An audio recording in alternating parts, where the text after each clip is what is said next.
कुछ देर पहले ही वित्त मंत्री निर्मला सीतारमन जो है उन्होंने कई सारी सौगातें दी हैं। आज मजीद जानने की कोशिश करते हैं बीजेपी के senior leader spokes person Altaf Thakur से। ठाकुर साहब, कैसे देख रहे हैं इस बजट को जो आज आया है सामने? देखिए, बहुत अच्छा बजट है, पीपल फ्रेंडली और प्रो पीपल या प्रो पुअर बजट है। इसमें मुख्तलिफ जो सेक्टर्स है, हार्टिकल्चर है, एग्रीकल्चर है, उनका ध्यान में रखा गया है। खासकर जो हेल्थ सेक्टर और एजुकेशन सेक्टर है उसको भी ध्यान में रखा गया है।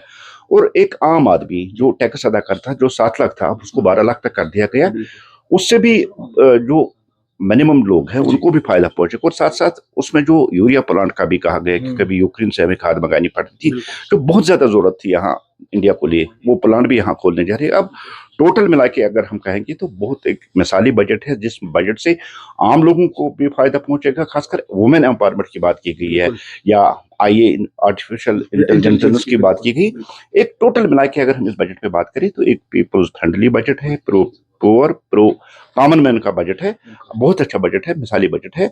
इसके लिए निर्मला सीतारमन को हम शुक्रिया अदा करते हैं और मोदी गवर्नमेंट का शुक्रिया अदा करते हैं, जिन्होंने आम लोगों और गरीबों का ख्याल रखकर इस बजट को बनाया।